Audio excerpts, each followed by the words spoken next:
Hi, I'm Jess. Okay, start over. That was terrible.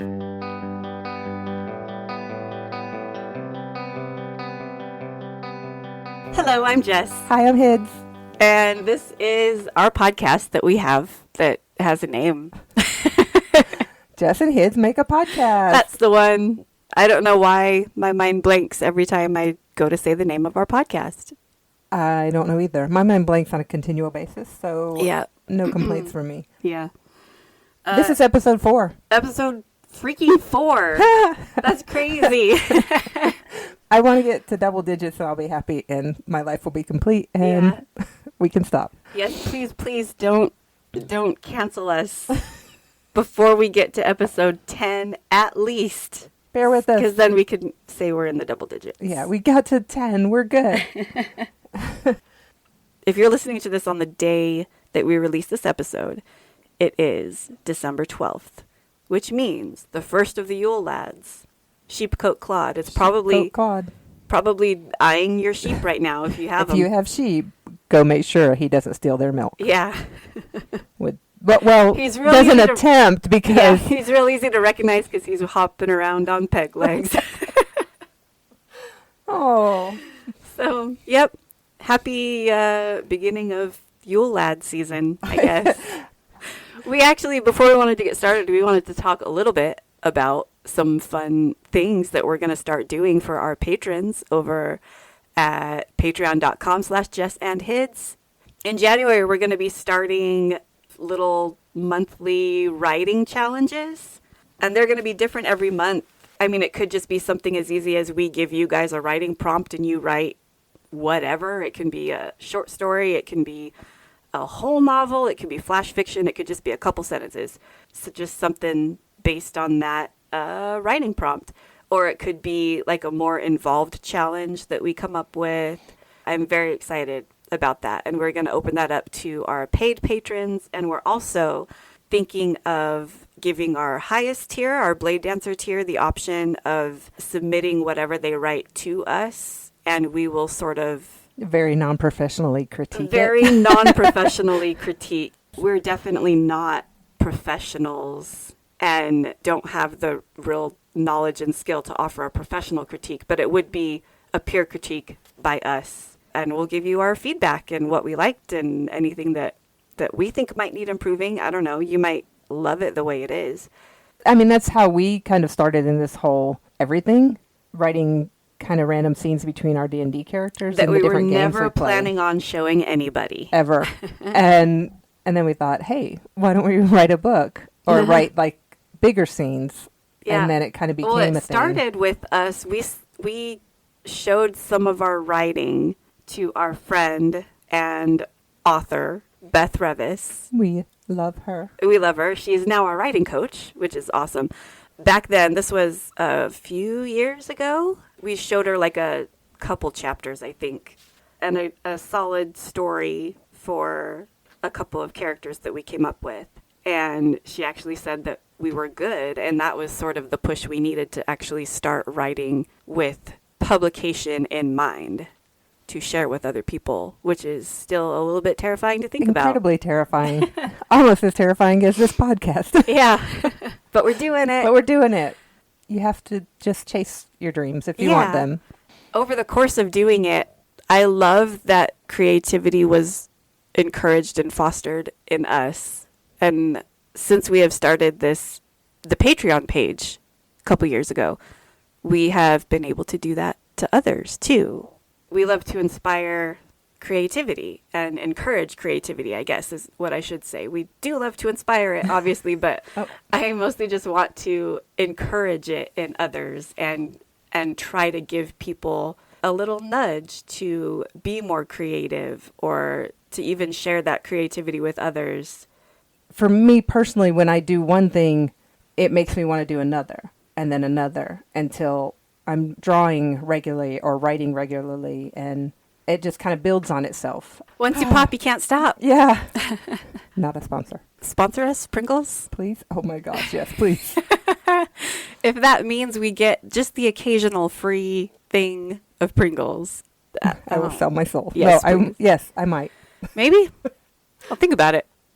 Nah, I think Anyway. I'm too punked to completely sell out. So Oh, sure. writing prompts coming to our patrons in January. Yes. And I might actually throw in a few art prompts. I Art don't prompts. know. Yeah, I think that would be Because fun I need too. a few. I want to keep going with that. I think it'd be fun. That would be really fun. We should do it. I will do it. Cool. But what are we going to talk about today? I don't know. Jess, what's your subject? I don't know. I seriously. Okay. Did you do your research? No, I did. Okay, good. Do you want to roll some dice and see who goes first? Oh boy. Yeah. Okay, I'm going Yay! first. Okay. Okay. This is actually, it might be good because mine might end on a little bit of a downer. Oh no. Okay, okay. Ooh. This could be an interesting. Is yours kind of sad too? Well, it's no. Okay, let's go. I'm gonna get cozy. Hang on. I'm Okay, gonna get cozy. Get Okay. cozy. All right, so I drew this topic. It's actually a topic that we added to our deck of cards because we saw something about it, oddly enough, on an episode of QI, which we were Oh. talking about with somebody else earlier today. Which letter? Oh gosh, I don't know. Because it certainly wasn't B, and that's what this topic begins with. Is it Benin City? Benin. Benin City. Ah! Correct. In Nigeria, in present-day Edo State, this city was once a thriving, not just a city, it was a whole empire. The Benin Kingdom was a thriving just hub of trade and cultural everything in Western Africa, in like the jungle of Western Africa. The reason we put this topic on our cards is because the QI episode was talking about the walls specifically around this city. I am going to start with that. So these walls, also called the Benin Moat, they were actually earthworks. They're not like traditional walls made of stone or brick or whatever that that we would consider. Did you look it up? I am looking at. Okay, so yeah, they're actually earthworks that were dug up.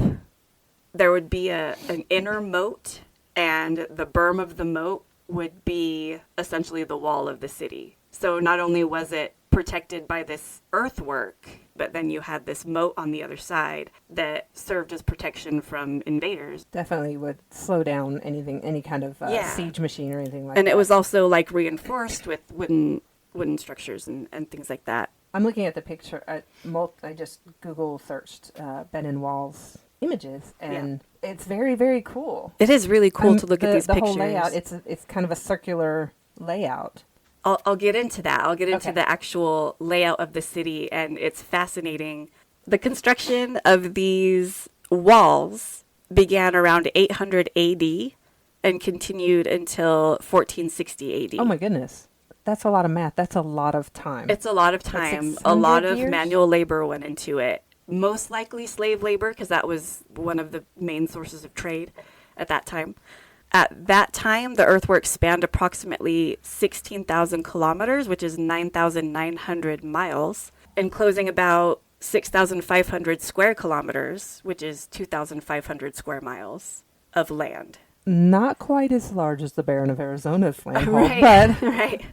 Not only did it include the city of Benin, but like surrounding villages and stuff like that were also protected by these walls. oh, that's brilliant. It was quoted to be 4 times the length of the Great Wall of China. That's why we put it. That's why on we this. put it on the cards. When I heard that, I was amazed because I think everybody at some point in your life, you've heard of the Great Wall of China. You can see it from space. It's the longest biggest structure, man-made and people. structure. It's like a tourism thing. You go there, one of those bucket list trips. Go to the Great Wall of China, walk on that, and I would love to do that. But I know there's not much of this left, but I still would love to go there. There isn't, and we're also going to get into that too, which is why it's kind of a downer. Okay, so I have a quote from Fred Pierce, who wrote in New Scientist magazine.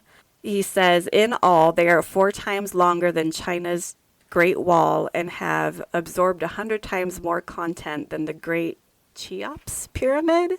Cheops. Cheops? Is it Cheops? Okay. Yeah, I knew I was going to pronounce that wrong.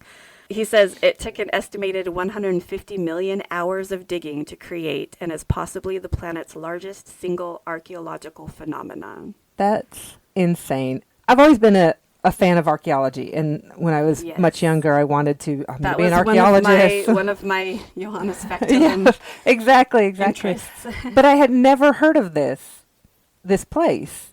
I just don't know if it just wasn't in my radar or that there just wasn't a lot of information available in the I books never that learned I was about it reading. either, and I'm going to go ahead and say it's because of what happened to the kingdom, Okay. the downfall of it. Oh, okay. And we're white, so we didn't learn about it. Well, yeah. Yeah, it's like that. Oh, I'm sad. I'm sad. I actually listened to another podcast a few months ago that I'm going to reference. you're going to reference that. Yeah, Okay. Okay. I I'll listened be to quiet. that too. But yeah, That it was sad. well, reference it. I'm going to mention it. Okay. I have no quotes from it, but I did listen to that, and I'll say the name and Okay. all that later.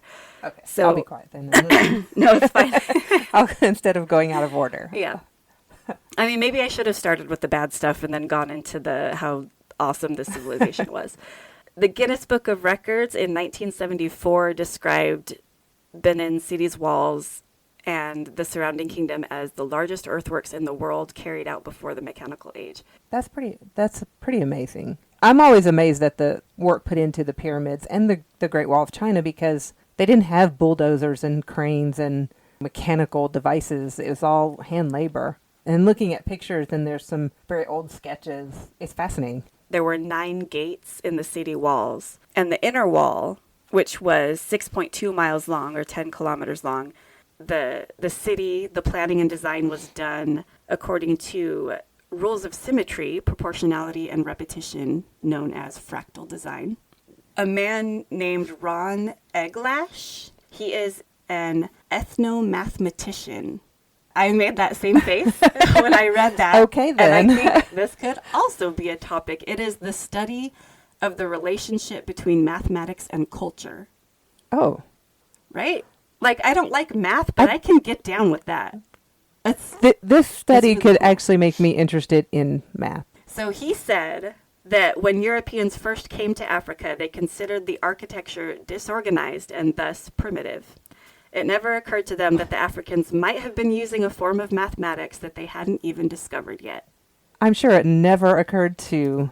Right, they just saw something that they... we don't understand this, so it's primitive. Yeah. Wah, wah. There is also the fact that the Kingdom of Benin and the people, they did practice human sacrifice Okay, so as part of their culture right. and part of their religion, which obviously we look on, we frown on now. Still, yes. Yeah, I do. But we will also get into the fact that the extent of human sacrifice that went on was exaggerated by the British. What? So Exaggerated? weird. So more about the city. The Kingdom of Benin began trade with European countries. I believe the first they began to trade with was Portugal. In 1691, a captain of a Portuguese ship wrote that Great Benin, where the king resides, is greater than Lisbon. The highways are all going straight for as far as the eye can see. The houses are huge, especially the king's, which is richly decorated and has beautiful columns. The town is rich and industrious. It is so well regulated that crime is unknown, and the people are living in such safety that they have no doors on their homes. Whoa. So, like, even, like, traders coming in are seeing this place, and they're like, wow, this is incredible. A Dutch visitor in the 17th century wrote, "Houses are built alongside the streets in good order, the one close to the other, adorned with gables and steps. They are usually broad with long galleries inside, especially so in the case of the houses of the nobility, and divided into many rooms which are separated by walls made of red clay, very well erected. The walls are as shiny and smooth by washing and rubbing as any wall in Holland can be made with chalk, and they are like mirrors. The upper stories are made of the same sort of clay. Moreover, every house is provided with a well for the supply of fresh water." They're very advanced. Very advanced. In They're- the 1400s, they had indoor plumbing, basically. And its wealth only continued to grow through trade as trade was established between, let's see, I have here at the height of the 16th century, Benin dominated trade along with the entire coastline from the western Niger Delta through Lagos, reaching almost Accra in the west. Oh, wow. So a So- good portion of the... Yeah, of Coastline there. Western Africa and along the coastline. They also had a very rich artistic culture. There are famous artifacts of bronze, ivory, and iron. We'll definitely get into that. I'm too. over here nodding my head like, yes, that was, Yeah. I don't want to get ahead of you, but the Yeah. podcast I listened to focused on the bronzes. Trade was established between the, 7 of the Western European powers, which included Belgium, France, Germany, United Kingdom, Italy, Portugal, and Spain, with Portugal being the first and United Kingdom edging in there as well. This is sort of where things start to take a turn. This is the end of the 19th century. Benin had retained its independence during the scramble for Africa, which was the conquest and colonization of most of Africa by these 7 Western European powers. During the era of new imperialism, the Oba of Benin, who was the king. The Oba is the king. Toward the end of the 19th century, the Oba of Benin held the monopoly over all trade in Benin and all the territories. Britain wasn't happy about that and tried to... I am shocked. Shook it. Tried to negotiate a trade agreement and establish free trade in Benin and its territories. So the Foreign Office was even told to use whatever means to secure a signed treaty up to and including force. Of course. The Oba did eventually reluctantly sign the treaty, although there is some speculation about what exactly was in the treaty and if the Oba was lied to because there was language barriers. My guess is yes, he was. He unknowingly signed a treaty with things in it that he didn't know about or correctly explained. The Oba signed the treaty, but still persisted in requiring customs duties, which was seen by the British as a breach of the treaty and thus a hostile act. So tensions were high. Negotiations were still ongoing. Things escalated. As they were wont to do in the age of British imperialism. They escalated in a big way in 1896. A man by the name of James Robert Phillips, he was the vice consul of a trading post on the African coast. He decided to meet with the Oba in Benin City in regards to the trade agreement that the Oba had made with the British that, according to the British, Benin was not upholding. He did formally ask his superiors in London for permission to visit Benin City, but he just went ahead and left before waiting for a response or permission. Right. He did also send word to the Oba, I think, while he was traveling there. And they were actually in the middle, or at the time that Robert Phillips was supposed to arrive in the city, they would be in the middle of a festival called the Igwe Festival, which has a lot of religious significance in their culture. And during that festival, the Oba cannot meet with anybody who is not a native. This was explained to James Robert Phillips. Promptly ignored. Yep. He demanded admission to the territory. He had even sent an envoy ahead of him bearing numerous gifts for trade, but he still ignored. Like, the Oba actually communicated back. He said that he did not want to see the British at the time, and he would send word in a month or two when he was ready to receive just Phillips and maybe a couple more people. But Phillips mounted this expedition of about 250 people. Oh, okay. It was during the Igwe Festival, so the Oba did not come and see him. In January of 1897, he and his party, they were ambushed outside the gates of Benin and slaughtered by the people of Benin. I mean, I understand. I sometimes don't want people knocking on my door. I know. Like, go away. Go away. We told you. About a week later, word about the massacre got back to Britain and a retaliation was launched. Of course. And that's when Britain sent a force. All in all, about 5,000 people were mobilized, although I think only a fraction of that, I want to say about 1,500, maybe 2,000 people were actually sent to the city. But there were also warships that were activated or mobilized. I do want to mention that even before this massacre happened of the 250 people in the British party. Before that happened, the British were actively sort of using the fact that the Kingdom of Benin used human sacrifice. They were using that as propaganda. Of course. And trying to push for colonization of the territories, definitely exaggerating how much human sacrifice was actually being done. Obviously, any human sacrifice is not good. How much human sacrifice is too much human sacrifice? So there's like... But I understand it's cultures were cultural different. I'm not... differences, Yeah. for sure. The British were definitely using that and exaggerating that, and just how they would describe Benin as barbaric and uncivilized, uncultured, Primitive. savages. Yeah, savages. And yeah. Yeah. Human sacrifice, I think, is terrible. Any kind of It's definitely- sacrifice of life is not great. But at the same time, education is important, but not like wiping out cultures. Yeah. Don't wipe out the fact that it happened. Yeah. And in one of the Wikipedia articles that I will post in the show notes, it actually has a section about human sacrifice, and historians and archaeologists have discovered more about the types of human sacrifices that were made, indicating that a lot of it was actually, like, from the early days, human sacrifices were a part of the state religion, but many accounts of the sacrifices, according to one historian, J.D. Graham, are exaggerated or based on rumor and speculation. He says that all of the evidence points to a limited ritual custom of human sacrifice. Many of the written accounts referring to the human sacrifices describe them as actually being executed criminals. There's still, and I don't have a date for that quote, but I imagine archaeologists are discovering new stuff all the time. Yeah. And there's another historian, Professor Philip Igbafe, states that in pre-colonial Benin, the tradition was that only slaves could be sacrificed. This could include hardened criminals and those who had committed serious crimes, who would either be executed or sold into slavery. Sacrifices were made at the anniversary of the Oba's father, at the annual bead ceremony, and to propitiate the gods when poor weather threatened crops or when an epidemic threatened. So it wasn't like every Friday night you went out and just... Yeah, they weren't Okay. out in the streets sacrificing people. Kind of their willy-nilly. version of the death penalty for criminals. But done in a ritualistic way. Yeah.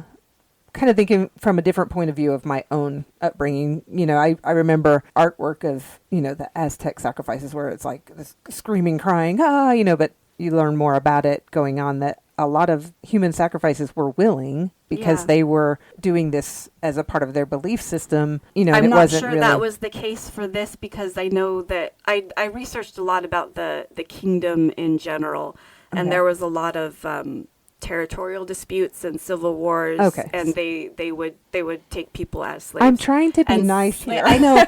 Slavery was a big part of their trade, though. Like Right. when they started trading with Europe, slaves were a big thing. Yeah. And we know this from history already. It's not great, but It's it's not been a good. thing through generations and generations, like millennia. Yeah. Of humankind. We are not great. We don't have a great track history in many aspects of the past. So. Yes. But that's a subject for another podcast. Not ours, probably. Not ours, because we are two white women. Yes. Yes, I don't think we have the ability to Or treat the that knowledge. with the ability or the knowledge to treat that with the delicacy that And respect that. it deserves. So, on to the slaughter. Oh my gosh, I'm sorry. I know, but this is We are listed under comedy podcasts. So I'm it's just really gonna bad. Yeah, go with it's that. all bad. This is bad. It's going to get a little dark. So the retaliation force that was launched by the British after the massacre of this party of 250, it was called the Punitive Expedition. It was led by Rear Admiral Harry Rawson. Elspeth Huxley in 1954, who was researching this city of Benin and the attack on Benin, wrote, "To hear an account of the Benin massacre in 1897 and its sequel from one who had taken part. It is a story that still has power to amaze and horrify, as well as to remind us that the British had motives for pushing into Africa other than the intention to exploit the natives and glorify themselves. Here, for instance, are some extracts from the diary of a surgeon who took part in the expedition. As we neared Benin City, we passed several human sacrifices," and I'm going to go ahead and apologize for what's described next. Okay. But if you don't want to listen to it, just fast forward Hit that 30 fast forward seconds. button a couple times. "Live women, slaves, gagged and pegged on their backs to the ground. the abdominal wall being cut in the form of a cross, and the uninjured gut hanging out. Oh. These poor women were allowed to die like this in the sun. Men, slaves, with their hands tied at the back and feet lashed together, also gagged, were lying about. As we neared the city, sacrificed human beings were lying in the path and bush. Even the king's compound, the sight and stench of them was awful. Oh, gosh. Dead and mutilated bodies were everywhere. By God, may I never see such sights again. So excerpts like this were definitely used to be like, see, we did a good thing. Right, right. A soldier serving in the expedition, Herbert Walker, said that about these human sacrifices that they came to the city to see were likely an attempt by Benin City residents to appease the gods as they tried to defend themselves from the expedition. So this amount of human sacrificing that you're seeing right now is not normal. It was the people trying to defend themselves from the violence that you are bringing them. So cause and effect. It's right. Yeah. And it's all bad. Everything is bad.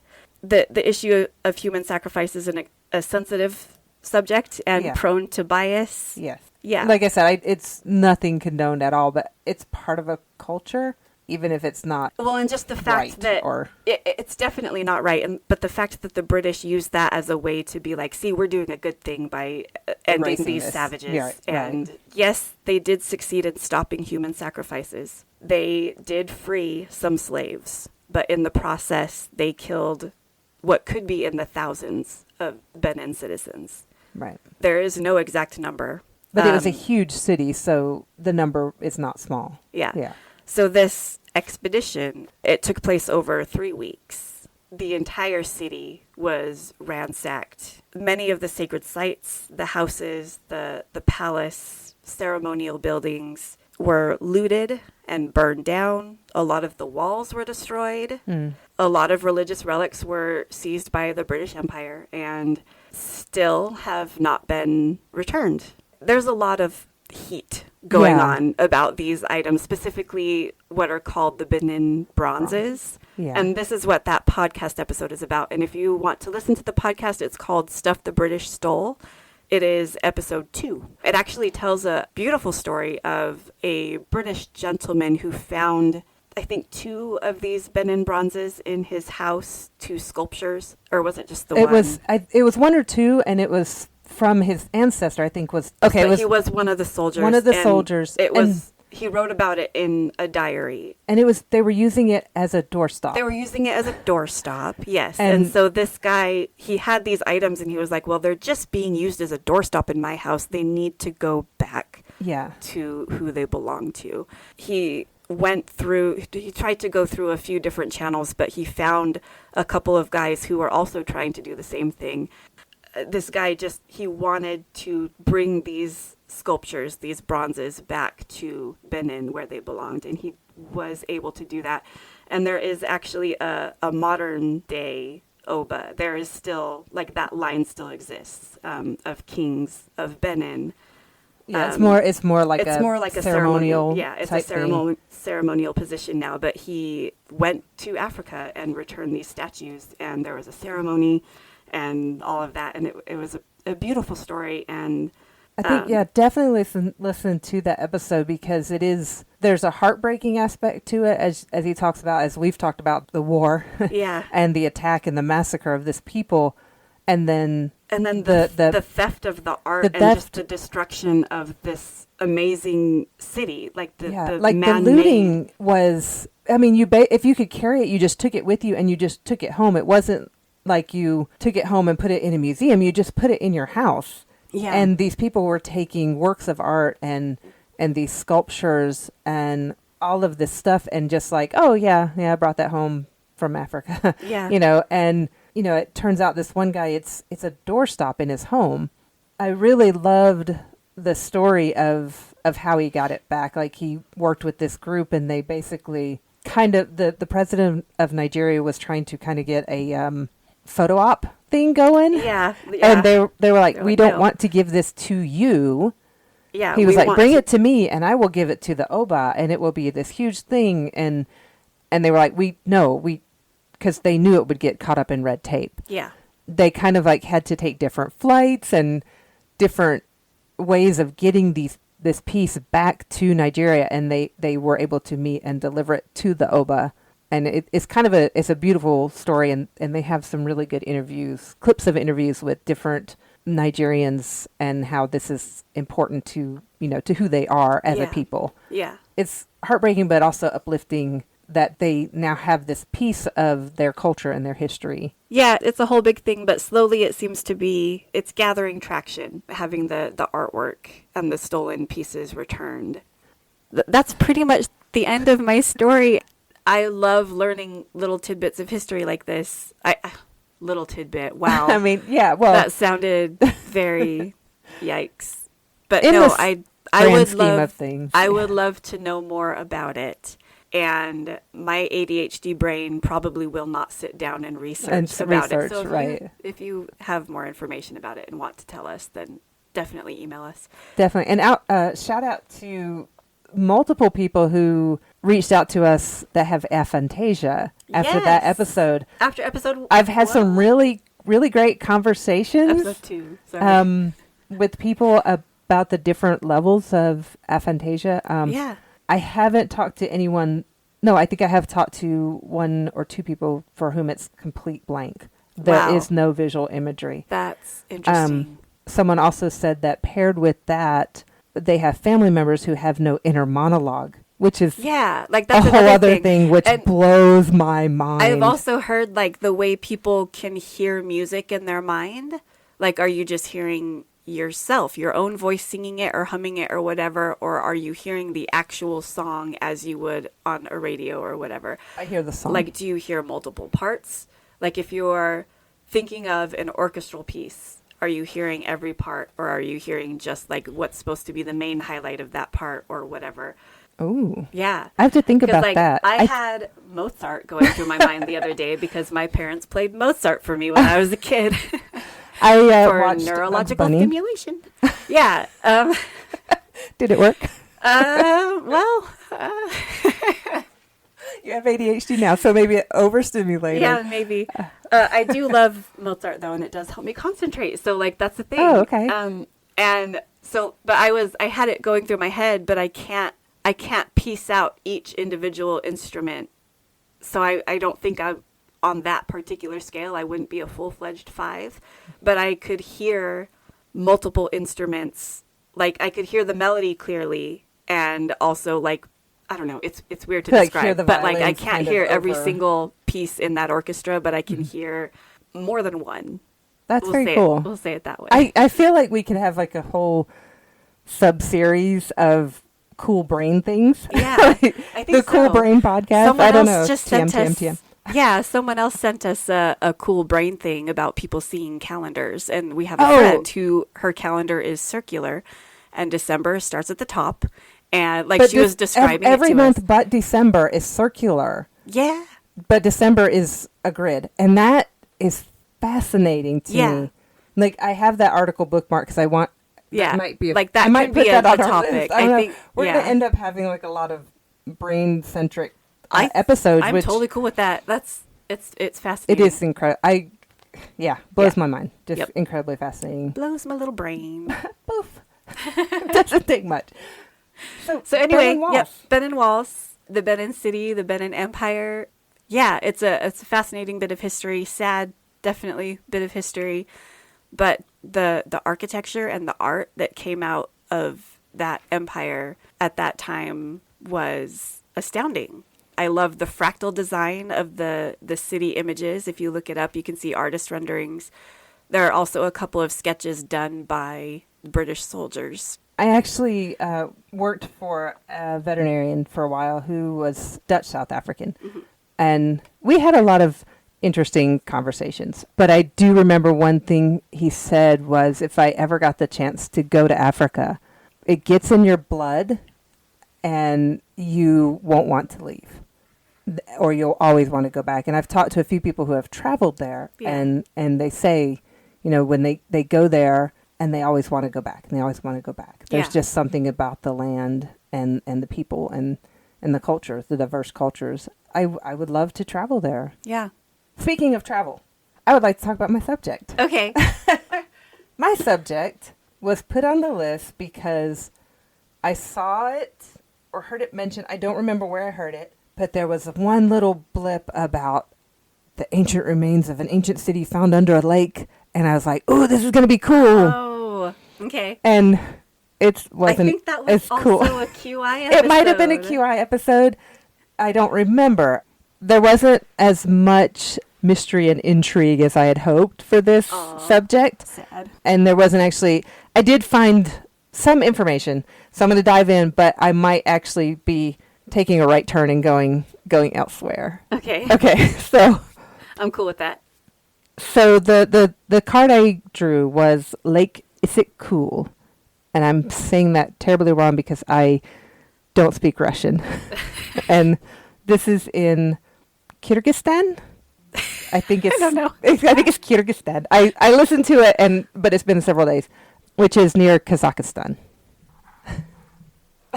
I'm struggling so hard with my mic. You're I'm fine. sorry. So Lake Issyk Kul is an endorheic saline lake in the western Tian Shan Mountains in eastern Kyrgyzstan. I'm going to butcher everything I talk about today. I'm going to butcher all the words. I'm going to do my best. I could have said so many names during my part, but the only one I went with was the British guys. A couple of British guys. I could pronounce Smart. those. That's fine. Sadly, I'm going to have to say a lot of Russian names at one point in my in my bit here. So Lake Issyk Kul, or Issyk Kul, is about 113 miles long, about 37 miles wide. Go try one more thing. Down. Okay. Is that good? Better? Yeah. Okay. I don't know. Talk. I'm going to keep moving, which is annoying. Mm-hmm. Okay. Lake Issyk Kul is about 113 miles long, about 37 miles wide, and has an area of about 2,408 square miles. It is the second largest mountain lake in the world, behind Lake Titicaca in South America. Very cool. Yeah. It's at an altitude of 5,200 feet, which is right about the same altitude we are. I think we're at like 5,200 or 5,500. I don't know. I don't know. I see the sign every time I go into town. I don't know. And it reaches about a little over 2,000 feet in depth, which is really cool. Yeah. I'm going to kind of it's a little bit of a geography lesson to get this started. That's fine. I know nothing of geography. Okay. I am terrible with geography. I got most of my information here from the Wikipedia entry, which is short, and a Central Asia guide website where you can book a trip. And I kind of want to do it, but also money. Now accepting donations. Now for accepting travel. donations for travel to Kyrgyzstan, Kyrgyzstan. where I can learn how to say that word. So the lake was created about 10,000 years ago by an earthquake that dammed the valley. And You keep I looking keep down moving. at your I screen. do, yeah, okay, So I'm I'm sorry. just trying to get... the lake was created about 10,000 years ago by an earthquake that dammed the valley and filled with water from, I think, 118 different rivers and streams in the area. That's a lot, right? That, Is that a lot? That seems like a lot for the... Seems like a lot. I mean, we're I don't in know. the high desert. There's not very many Yeah. rivers and streams. But I think the area is rather Wet. wet. Oh, there's a word for Moist? that. Moist. No. Fertile. There you go. There you go. Sure. The rivers and streams kind of flow into this area, and there's also snow melts and that sort of thing, but there is no river that actually flows out of it. It keeps from overflowing by either evaporation or draining through the soil and sediment of the area. And because of the way this happens, it actually has a pretty high saline content. There's actually another portion slightly far away that's called the Dead Lake that you can do the whole kind of just floating. It's hard to swim yeah, 'cause because the you salt float because content. there's so much water, Yeah. salt in the water. Yes, salt content in the water. In 1963, there was a massive mudslide that destroyed this natural dam and actually drained the lake. And then efforts were made to rebuild that were finished in 1990. The new dam was complete, but the new lake that formed was only about 3/4 of the size of the original. Oh. But this area is, for a long time in the 50s and 60s, is a kind of a tourist area. There were a lot of hospitals and sanatoriums there because the weather was great. The air was very pure and clean, so you would... Right, because we all know tuberculosis, you just put people in fresh air Yeah. and you are cured. You're cured. That's a whole nother episode right there. Yeah, I mean, it did help. It So did- They it were did onto help, something, just but they- don't. Yeah. Uh-huh. Maybe don't leave people outside in the freezing cold Yeah. for the air. Anyway. Yep. Old people. We're yelling at the past again. Constantly yelling at the past. Oh, man. So this was a popular vacation resort during the Soviet era, but then it fell on hard times after the breakup of the USSR, but now it's starting to kind of get built back up again. Hotels are being revamped and refurbished, and a lot of bed and breakfasts are coming into the area, which is pretty cool. That's how you know you've made it. That's how you know when you have Airbnb, you are down. You have made You're it. good. So the ancient city that I saw this blip about and was like, ooh, ancient city discovered. Not such a big deal because this area was a stopover on the Silk Road, which was the land route from the Far East to Europe for trade. So there were many ancient cities have been kind of uncovered in this area. Yeah. Because it was such a huge trade. It's along a trade route. Yeah, it's a massive area. So they have found different remains of different submerged settlements in the shallow areas around the lake and actually in the lake itself. One thing that was found that I found on the travel website was the Golden Man. So this statue was found, or this was found in 1969 by a team of archaeologists. They excavated a large burial mound of the early Iron Age. The main part of the burial had been robbed in antiquity, but a second burial in the southern part of the mound had been missed. A corpse was found reclining on its back in a tomb built of fir logs, F-I-R, fir trees, dressed in a jacket of red-colored material that was covered with triangular pieces of gold like a suit of armor. A tall helmet and leather belt bore gold figures of animals, and more gold adorned the figure's boots, sword, and dagger. In total, about 4,000 gold items were discovered. The Golden Man has become one of the symbols of post-independent Kazakhstan, and copies of the artifacts have appeared in museums around the country, and there are also several golden statues in different locations. Many researchers believe the Golden Man to be an 18-year-old Saka prince. However, some believe that the corpse is actually female, as objects found were more alike to a woman than a male. You go, girl. I know, right? Female covered in golden armor. Yes, please. Yeah, right? I'm like, all right. I would like to learn some more about that, and that might be something I kind of dig into.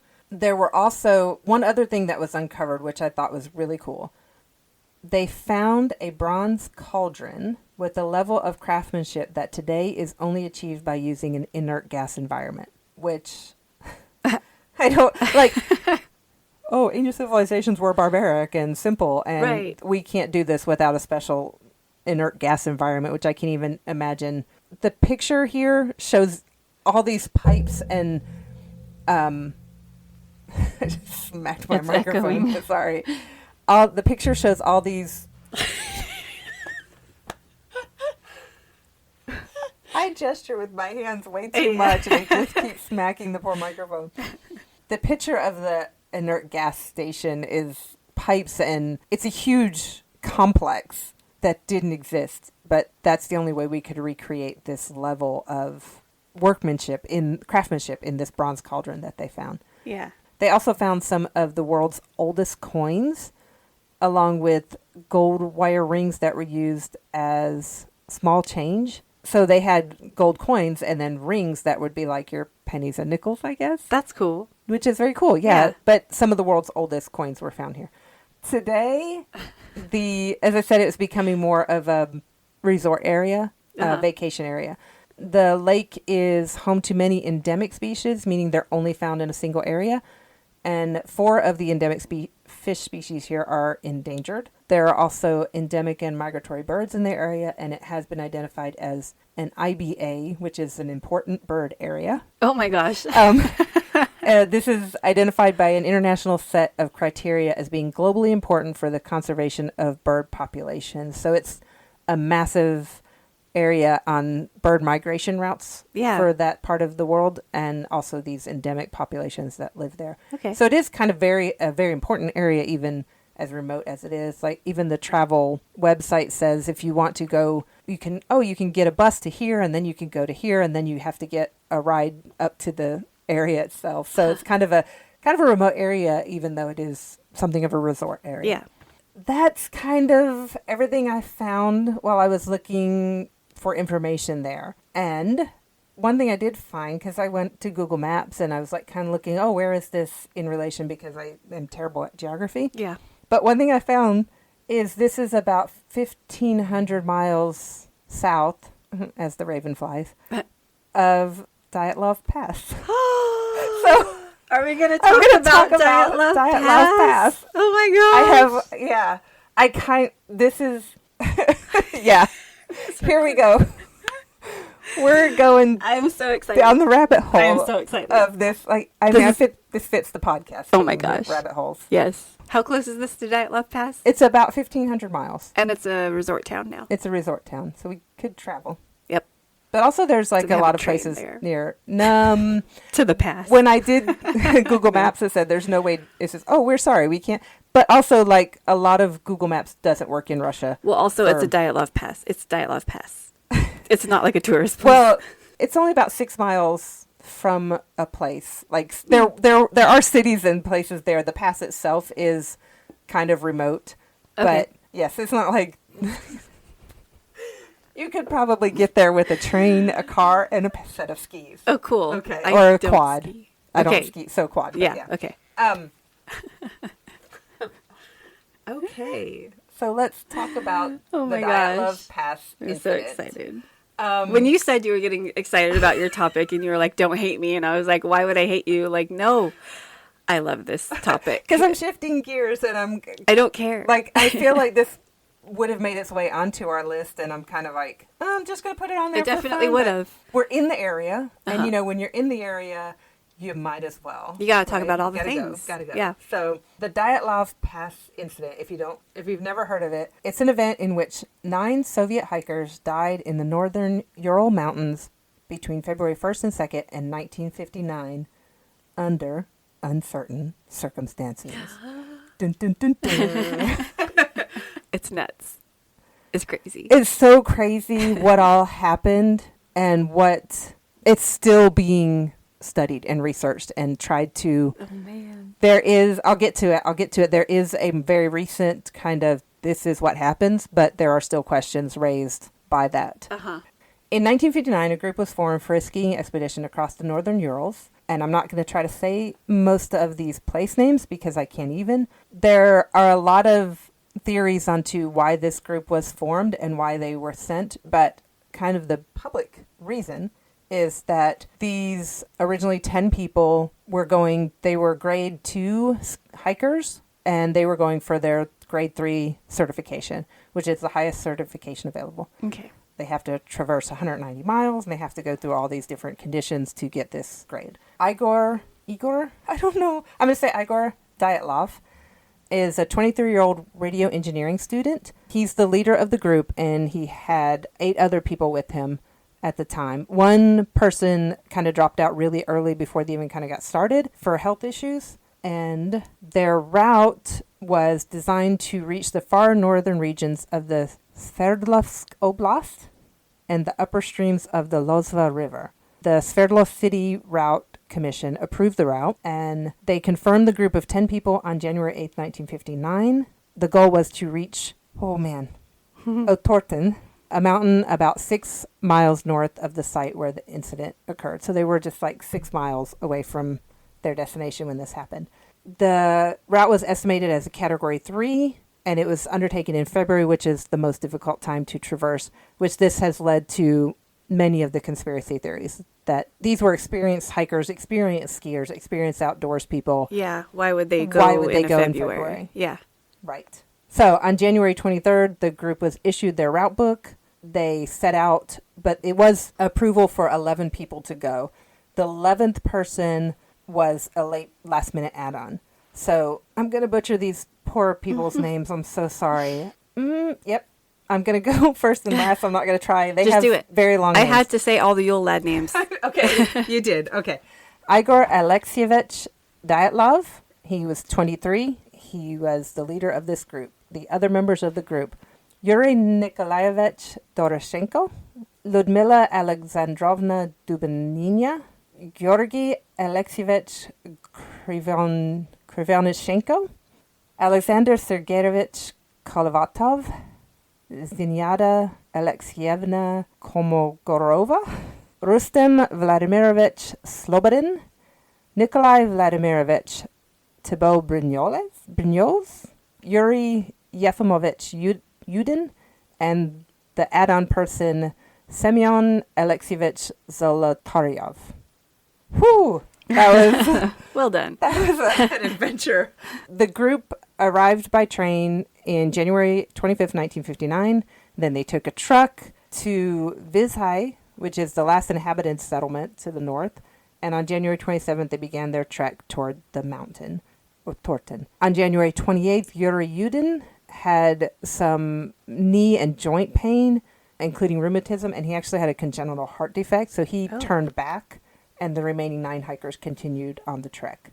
Ooh. The rest of this information is pulled from diaries and cameras that were found at their last campsite. On the 31st of January, the group arrived at the edge of a highland area and began to prepare for climbing. In a wooded valley, they cached their surplus food and equipment that would be used for the trip back, and the next day they started to move through the pass. The plan was to get over the pass and make camp on the opposite side, but the weather was worsening, snowstorms and decreasing visibility, and they lost their direction and deviated west. When they realized their mistake, they decided to set up camp on the slope of the mountain rather than move about a mile downhill to a forested area that would have offered some shelter from the weather. Yuri speculated later that Dyatlov probably did not want to lose the altitude they had gained, or he was decided to practice camping on the mountain slope. Okay. Yeah. So they were supposed to send a telegram to their sports club as soon as they reached their destination. They said this would be no later than February 12th. The 12th passed, no messages had been received. There was no immediate reaction because delays could happen in hiking and skiing, especially with the weather. On the 20th of February, the relatives demanded a rescue operation, and the head of the institute sent the first rescue groups. Later, the army and the police forces became involved, with planes and helicopters ordered to join the operation. On the 26th of February, the researchers found the group's abandoned and badly damaged tent on Lake Issyk Kul, which is a mountain, not the mountain they were going for. And this is where it gets weird.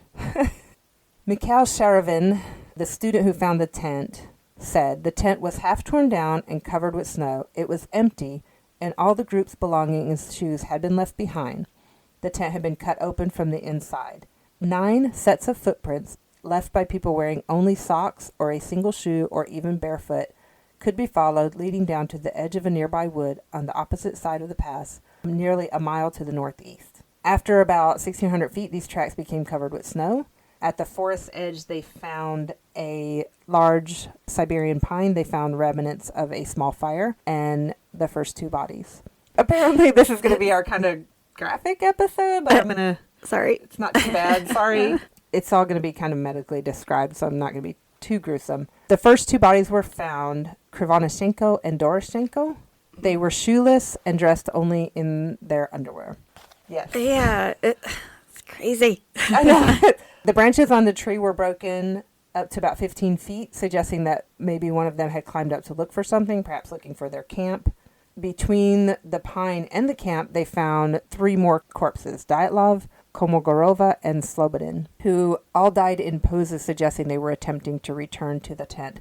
They were found at different distances, about 980 feet, 1,500 feet, and around 2,000 feet from the tree. It seems like they kind of set off, and then one by one, they died. Yeah, they dropped. For these, the cause of death for all of these people has been hypothermia. The remaining 4 travelers, their bodies were not found for over 2 months. They were finally found on May 4th under about 13 feet of snow in a ravine about 250 feet further into the woods from the pine tree. 3 of the 4 were better dressed than the others, and there were signs that some clothing of those who had died first had been removed for use by the others. Dubenina was wearing Krivonishenko's burned and torn trousers, and her left foot and shin were wrapped in a torn jacket. Okay. So, right. An inquest started immediately after the first 5 were found. It was determined that they all died from hypothermia. Slobodin had a small crack in his skull, but it was not fatal.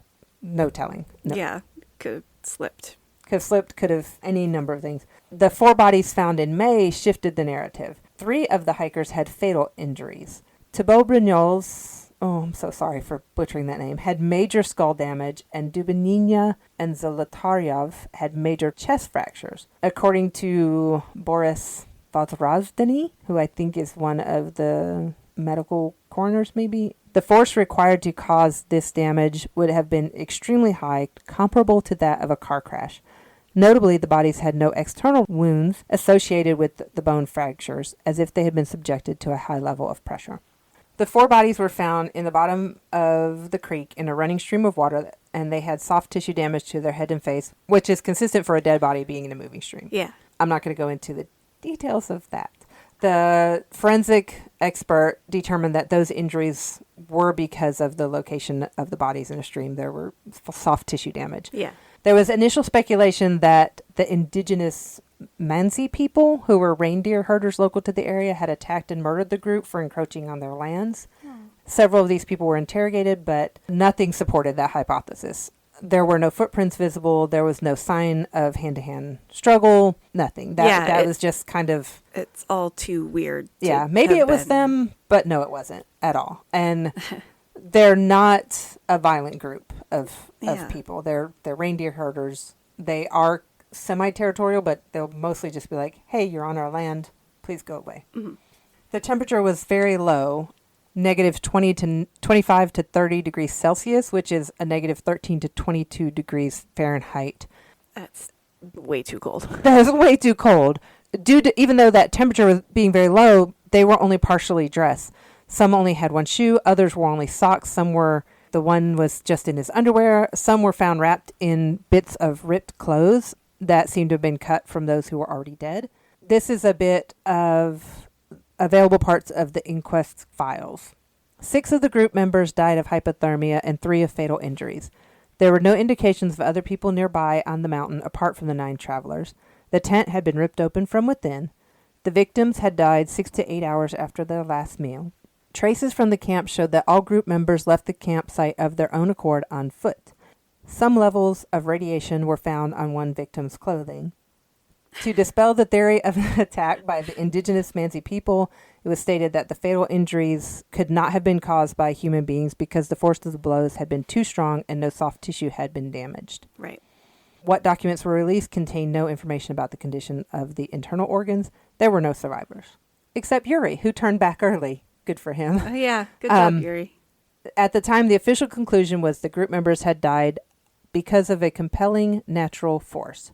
The inquest officially ceased in May 1959 as the result of the absence of a guilty party, and the files were sent to a secret archive.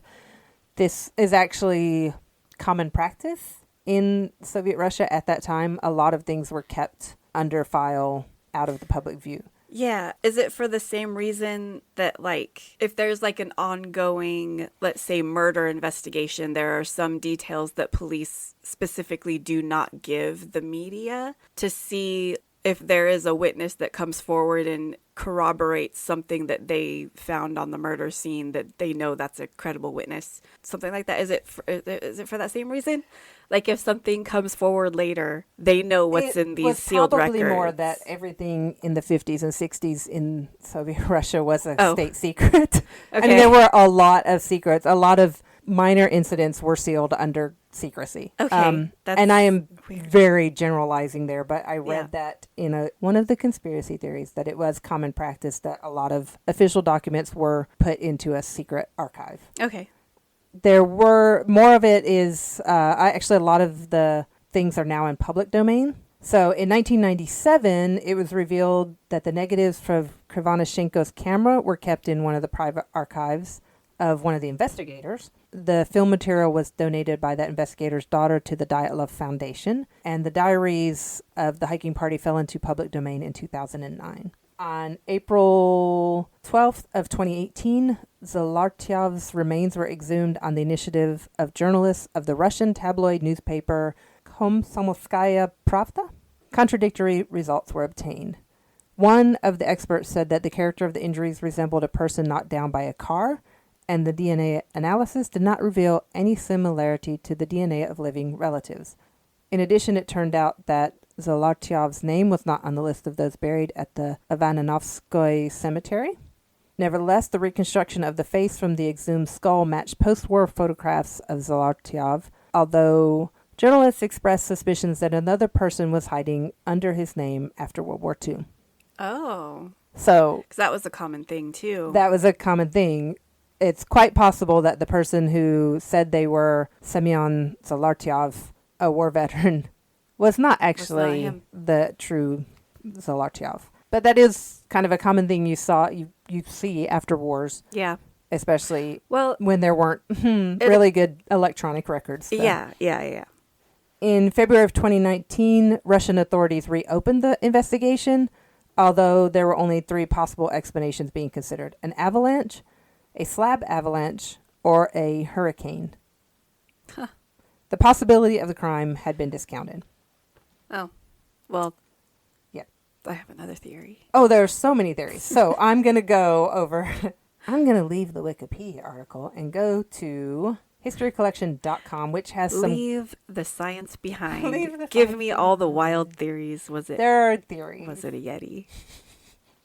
That's one of the theories. So I'm going to have a lot of pictures that we can add. They're photographs from their cameras. I'm looking at it, and they're just like these kids that are just kind of hugging each other and goofing around for the camera. They're having their adventure, and these pictures are kind of they look freezing cold for one thing, but they look like they're just having fun. There's one they're kind of just goofing in the camera, but there's actually, speaking of Yeti, I'll go to that theory. The official Russian investigation says there's no third party involved in the incident. The hikers ran out of their tent for own reasons, but lingering questions haunt the case.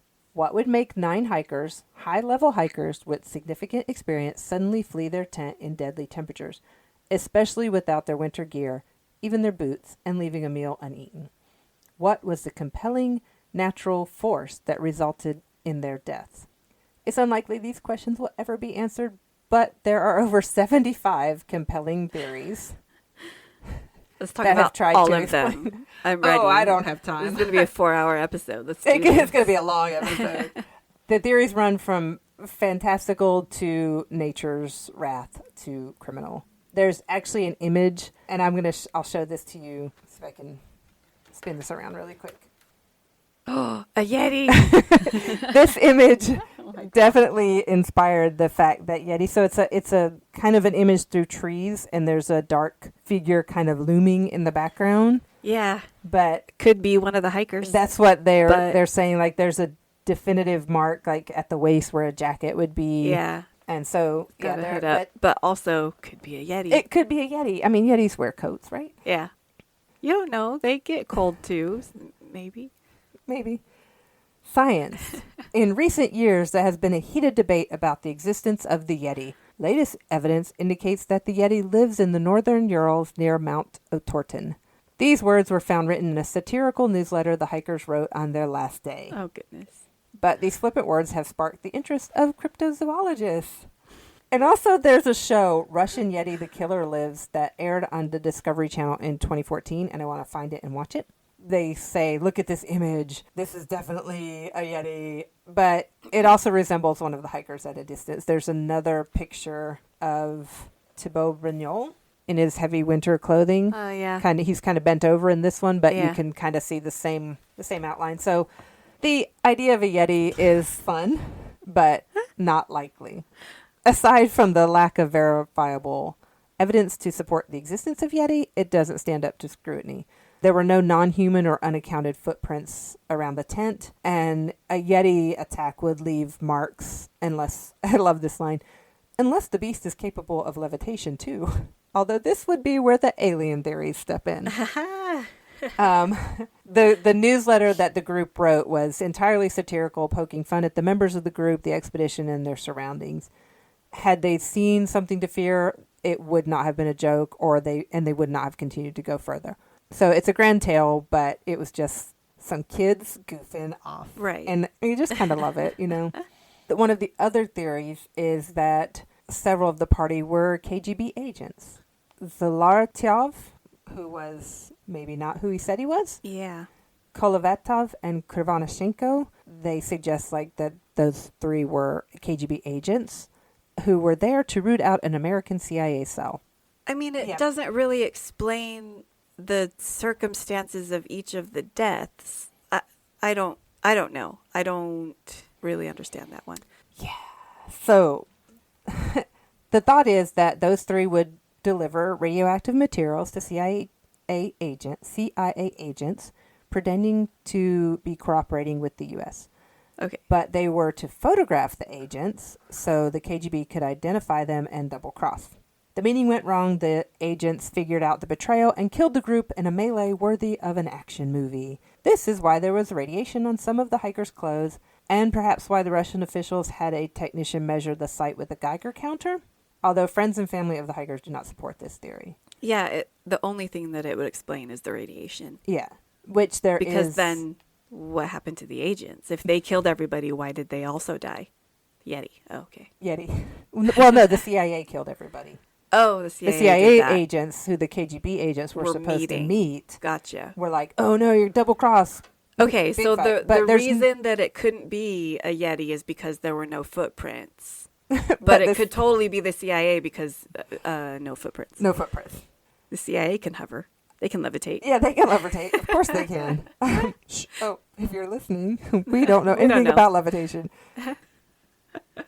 The actual explanation given for the radiation on Krivanashenko's clothes, according to his brother, he was an engineer at the Chelyabinsk 40 nuclear weapons facility, and he was on the cleanup of a storage disaster that contaminated 9,000 square miles in the southern Ural region. According to his brother, there was a fairly large emission of radiation, and he tried to quit. Krivanashenko tried to quit due to complete unwillingness to work in the system. Not sure what that means. But his... the system. The system? System? The system. Sorry. I'm in the system. Stop it. His clothes tested positive for radiation, as did Zena's, who was one of the female hikers. She had lived in the contaminated zone. So their clothes could have picked up radiation during that. His parents kept a suitcase of his things at home after his death, but his siblings were afraid, thinking that the items might be radioactive, and they buried the suitcase after their mother died. So it's possible that he just had contaminated clothing on him, and that's why it's showing up. There's also a theory that there was weapons testing going on. The main mystery of the tragedy remains the exit of the entire group out of the tent. The reason could be any extraordinary phenomenon, such as the flight of meteorological rockets observed on the 1st of February. The theory is that they witnessed a top-secret rocket experiment or weapons test, and that the military killed the group to keep the program quiet. And they staged the bodies to create a different story. They staged the entire scene. Why would they stage them in such a weird way, though? To make it look like a compelling natural disaster with no known origin. And they also edited the hikers' journals to support the crime scene. This is a theory. I know. The whole rescue effort was a show to soothe the families and put on a show for the public. So, all right. Yep. There's also more military involvement. It's believed, but there's no hard evidence. In 2008, a joint conference between the Ural State Technical University and the Dyatlov Group Memorial Foundation lay blame on the military testing. According to Dyatlov's sister Tatiana, their parents, along with other families, believe this theory. So does Yuri Kontsevich, director of the Dyatlov Foundation and a lifelong case researcher. Yuri Yudin, the hiker who left the group early, believes that his friends were killed on purpose. Despite being an ardent communist and Soviet patriot, he felt that there were government forces at work. Other researchers say that rocket and missile tests were not in the Ural Mountains, but in Siberia. There's no known evidence that the military was testing things in the area, and there's no reported evidence of shards from weapon testing. Yes. I have another theory, but keep going. Do tell me. No, what's your theory? I want to hear it. So, Stranger Things. It was a Demogorgon Oh, that escaped from the Russian there facility. been footprints for sure. Maybe. They're not known for their stealth. There were trees and stuff around. That's how they come from the Upside Down. Okay.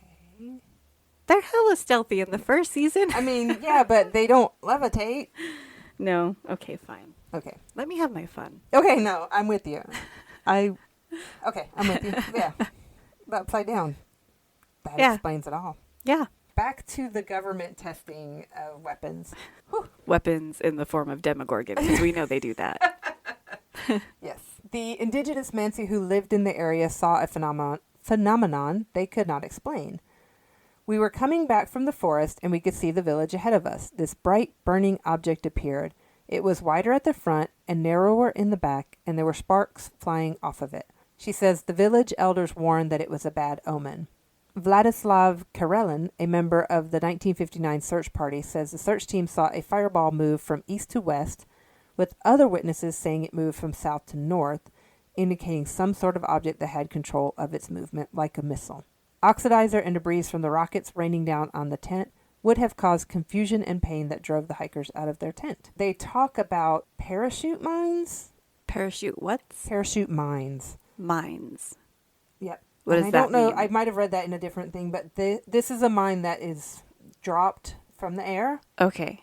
but it detonates in the air. So there's more Oh. of a Like a sonic. shrapnel. It's more of a sound related thing. So they're saying that could have happened, which would have terrified you, and then there's like this internal pressure that might have caused some of the damage. Dyatlov's sister Tatiana told the BBC, "The families were told, you will never know the truth, so stop asking questions." She says, "Don't forget, in those days, if they told you to shut up, you would be silent." Contrary to the belief of the Dyatlov families and other people who have studied the military involvement theory, Natalia Varsagova, a researcher with the biggest selling newspaper there's way too many letters, Komsomolskaya Pravda, has a different take. If the young people had been killed by an experiment, there's no way the military would have allowed ordinary civilians, friends of the students, to join the search party on that mountain. One of the soldiers would have let it slip before he died. Someone would have said something in drunk company. We live in a country where nobody can keep any secrets. So she's saying it's obviously not military involvement. Somebody would have said something at some point. The other theory is a natural event, the infrasound theory. I find this fascinating. I have heard of this. I do too. So there's a really cool image of a vortex in a cloud formation, and I'm going to flip this around. I want you to see it. Whoa. Isn't that... That looks cool. You It's could like so very cool. see the sound waves. Yeah, and it kind of swirls in a very, very neat pattern. Infrasound from a natural flow of wind moving down the slope toward the hikers. It produced a vortex creating small tornadoes. While they were far enough away from the tent to avoid damage, the sound, both audible and inaudible, would impact the hikers. Infrasound produces vibrations that humans cannot hear but react to physically. It causes nausea, confusion, delirium, and it may have reached a point where they could not stand being confined to the tent.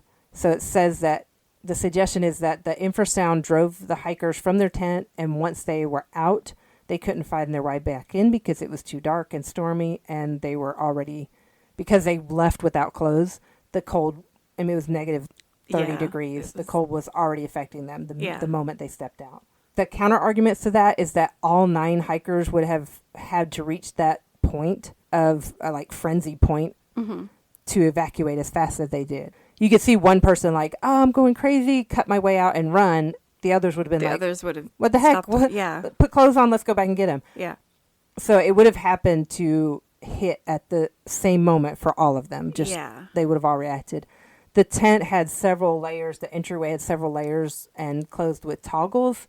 So they would have had to take their time to get out that way. So they would have had to really be panicking to cut their way out, because cutting their way out destroys the tent. Yeah, that's your shelter. That's your shelter. So these are experienced hikers. You know, they wouldn't have done that unless there was a panic. It would have to happen instantly, simultaneously to 9 people. Yeah. Not likely. There are some theories about the indigenous Mansi people who live there, that they might have stumbled onto a sacred area or a hunting area, or that they wanted to rob the hikers, but all their stuff was there in the tent. That theory is like, no, shut up. That's a terrible theory. All their valuables were still in the tent. Their money was in the tent. Slobodin's body had money on it that they found. So these people were found months after. Like, they were supposed to be there on the 12th. The search didn't go out until after the 20th of February. So if they wanted to steal stuff, that would have happened. And they could have basically just been like, nope, we never saw them. No tent, no bodies, nothing. All gone. Disappeared. What a mystery. Huh. So they're like, no, this is completely unlikely. And the Mansi are like, they don't even care about the area. It's just part of their domain where they live. So it's not a religious area. It's not a major hunting area. It's kind of useless for hunting because it's very barren and windy. I want to go back to, I thought there was a discussion of alien, but we're not going to go there. Let me get back to where I was. Could the aliens have blasted the sound into their brains all at once and caused that all at once? I lost the part of it that talks about it. Let me see if I put it. Some of the hikers were found with dark brown skin, but it's thought that was exposure to the elements, not alien craft radiation. According to who? According to people who study cadavers and the elements and the effects. So in 2019, they looked at the Dyatlov Pass incident again. And Andrei Kyrgyzstan's study found that the compelling natural force, if you remember that was the official cause of death, was a snow slab avalanche. A snow slab avalanche is where the surface layer of the snow is compact, dense, and heavy, and the snow beneath that crust is weaker. When the crust breaks free, it forms a slab that moves down the slope. Yeah. So the theory says digging out the upper layer of snow around the tent to make a level place to camp weakened that crust. And it was very windy, about 65 miles per hour. So that could have like an average Tuesday in Snowflake. Average Tuesday, yeah. 65, that's not windy. Yeah, that's nothing. The wind could have destabilized that crust, and especially if more snow had blown onto that and added more weight and the winds pushed, it could have caused this slab avalanche to happen. Yeah. The report couldn't explain, however, how that could happen without leaving any evidence around the tent site. So they dug their tent into the snow on the side of a slope. And they're saying that the angle of the slope wasn't really steep enough to trigger any kind of avalanche. Additionally, the area is not known for having avalanches. And the tent had been there for about 9 hours. So the theory is that it would have collapsed sooner. Yeah. And there wasn't any reported snowfall, even though there was a storm. It was just wind and just moving snow around. In 2021, there's a new avalanche theory, which is tied to the models that Disney used for Frozen to make this realistic snow effect and all of everything that they used. They actually used these models to determine that quite possibly it was an avalanche. Huh. The computer snow animation used in the movie Frozen impressed Pujrin and Gaume. These are two investigators who ran simulations that say that this avalanche could have happened and it may not have been more than a quick rush of snow, about 16 feet of snow. But the noise, it was enough. It would be just enough to do the damage that was caused to the tent, terrify this group into thinking, oh, this is the beginning of an avalanche. Scatter. We'll come back if it's not. So it's just kind of this whole, they panicked, they got out, and then it was so cold before they could get back after realizing it wasn't an actual avalanche. They died. Wow. Pujrin and Gaume, I don't know how to say that name, I'm sorry. Gaume. It looks French, but I don't know. They connected with the Disney snow effects specialists who shared the code that they used for the computer snow animation. Okay, so I'm a Disney snow effects specialist, and I get a phone call someday hey, I'm a investigator. I'm investigating the Dyatlov Pass incident from 1959. Yeah. What life? Right? And then what kind of life must that be? and kudos to Disney for going, oh, yeah, cool. Yeah, sure. Here's the program. Yeah, take Here's that. The program. Investigate. use it. Yeah. Because we're just using it for movies. Yeah. So they did adjust the code to simulate the impacts of this small avalanche on the human body. They used General Motors seatbelt safety cadaver crash test results, which That's I'm cool. like, there's all this information is available now that wasn't available Yeah. in the 50s. They didn't have seatbelts. Uh-huh. The test revealed different scenarios about how the heavy snow would impact the hikers in the tent. They found cadaver test results that resembled the tent setup where the hikers lay their skis under the tent to create a rigid platform to sleep on. This allowed the team to run scenarios about how the tent and the hikers would have held up even under a small avalanche, one that would hit the tent and fill the pit, but not impact the surrounding area. And there's some really cool imagery from these simulations. This is how their theory would cause the injuries that the hikers had. As the hikers slept, the mound of dense snow, possibly a slab, rolled down the slope and onto the rigid surface. This held them in place and caused severe injuries like broken ribs and skull fractures. It can take time for these injuries to kill someone. The hikers would not have known whether the first avalanche was the whole incident. It could have been followed by a larger, more deadly one. This could have prompted them to flee the tent as fast as possible. Some slabs can be quite hard, and it's very plausible they can result in blunt trauma wounds. So basically, this initial slab fell, caused these injuries. So you might be like, oh, my ribs hurt. I got a head. I got have a cut on my head from that. Let's go. Get out of the tent. The two, Pujun and Gaum, recognized that they were experienced hikers. Remember, they were grade 2 going for their highest certification. Uh-huh. They say, however, even professional guides and mountaineers can be caught off guard by nature. And people don't want it to be an avalanche. That's too easy. That's too normal. Yeah. There's so much mystery around this that they're like, oh, okay, avalanche. No, it was aliens or government conspiracy theories or a Demogorgon. Yeti or Demogorgon. He does note that no one will ever know what happened to the hikers, but this testing offers a reasonable explanation for the compelling natural force that drove them out of the tent without proper gear. They only addressed the compelling natural force. They didn't look into other controversies such as radioactivity, what happened after they left the test, the state of their bodies, or the autopsy findings. Oh, man. There's so many things. Because now we have avalanche counter-argument. The science of the snow slab or small avalanche could explain the natural event that forced sudden evacuation. Fear of another larger avalanche would explain why they want to get far enough away, even though they lacked the proper protection. A small snowslide could explain how some of their skis and an ice axe remained upright after the event. If there wasn't enough snow but enough to frighten the group, the hole that they've dug would absorb most of that. But that research focused on the science of the snow, not what happened afterwards. The Dyatlov Foundation, there has to be a reason. They're still trying to find the reason, but basically the case will never be solved. That's insane. That's insane. So yeah, there's alien theories.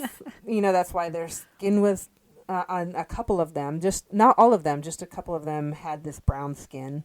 Like again, all over or just like bruised places or whatever? Visible. The skin that was not covered by the small pieces of clothing that they had. Again, exposure to the elements, the freezing cold, the different things. So there's government cover-up, weapons testing, CIA involvement, CIA, KGB agents. So there's a lot of things. Sound theory. The sound theory, the infrasound theory. I don't know. There's so many different ideas, and it's kind of just this whole mystery that we'll never know the answer because obviously we weren't there. There's they had records up to the night before, and that was it. So Dyatlov Pass. Yeah, it was a Yeti. It was a Yeti. A levitating Yeti. Yeah. It is such a mystery. There are so many theories that explain almost everything, but not everything. And that's why all of the theories can be debunked and disproved. Was it one incident or was it a combination of incidents? What happened? We may never know. Yeah. Crazy. Yeah, it's kind of crazy, but kind of a right turn and a trip north from Lake Issyk Kul, which was my the original topic. But yeah, we both strayed a little bit. I mean, I did a lot less straying than Yeah, you did. you stayed in the same But area. So. originally, like the reason my topic was on the cards was because of the wall being 4 times larger than the Great Wall of China, the Benin Walls. And that's all.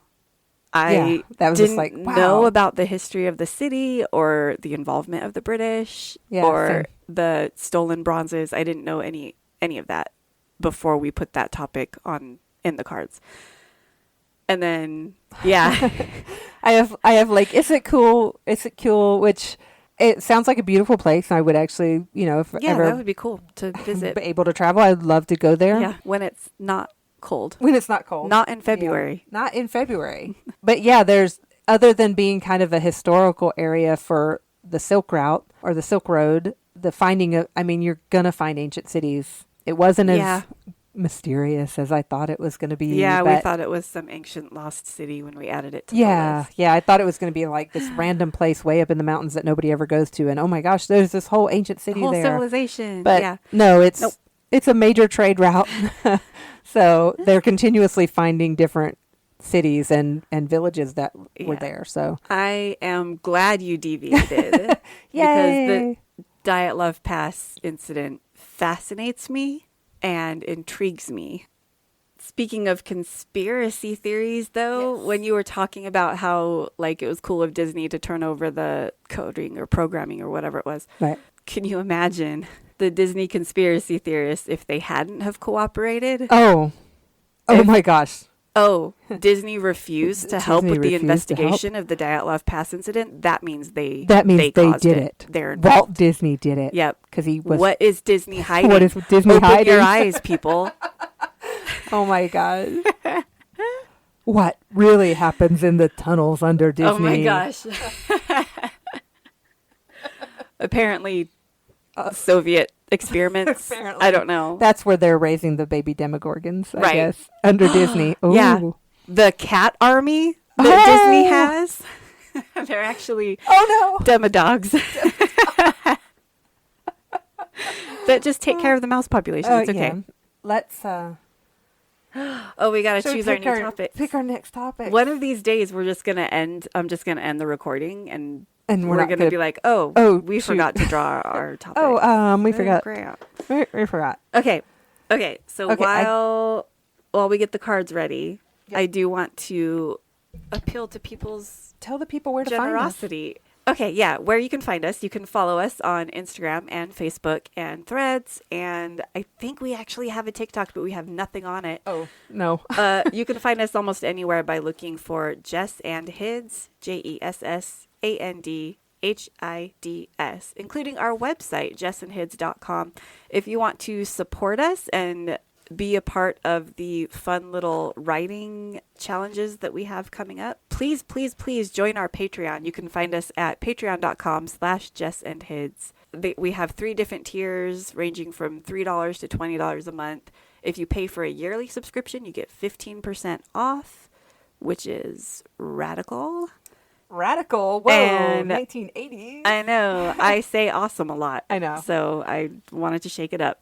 Okay. We also do a lot of fun things with our patrons. If you'd like to join that, we do postcard mailings, and our Blade Dancers get quarterly merch mailings, which I am working on this afternoon. We give them something every month, but we mail them out quarterly. So every quarter you'll get 3 little bits of merch from us. We do things like bookmarks and keychains and stickers and sometimes more random things. Sometimes super random things. We are for December. We're making, or Hids is making wood burned ornaments. I wasn't gonna tell.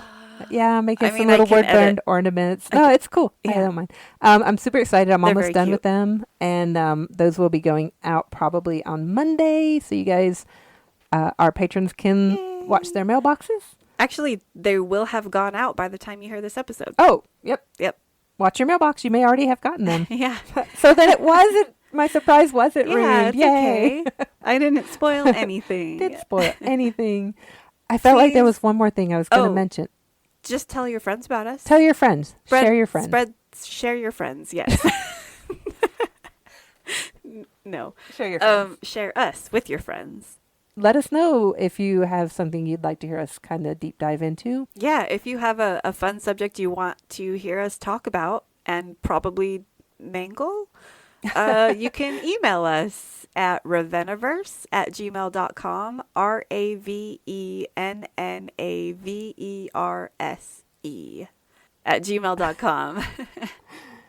We have a shop. We have a shop We have a shop too. on Printful. Yep. Link to that on our website as well. It's We a have little shop link. a few designs up and more to come. We should draw cards because now I'm just going to keep rambling on and on. I went first last time. Oh, you did? Oh, okay. I'm pretty sure. I'm moving these cards around. I'm going to take this one. Oh, gosh. Okay. Okay. This is going to be fun. I'm curious. All right. What is your Oh. subject? Okay. I'm not going to tell you. Okay. Oh, I did mean to tell you that in both of the regions that I talked about in my portion of the podcast, celery will not grow. Oh, gosh. They're lucky. There, That's the one good thing that expedition had going for them. there was no celery. There was no celery. They might have survived had they had celery on hand. No. I would have killed them faster. That's harsh. Okay, Yeah. we No, have our I'm subjects. sorry. We have mentioned celery on this episode enough to cover that the fact that I didn't talk about it last episode. Okay, fine. Check us out at jessandhids.com. All the pertinent links are there. Yep. And we'll see you next time with new subjects. Choose kindness. Be punk. Stay punk. Sure. See you next time. Bye. Bye.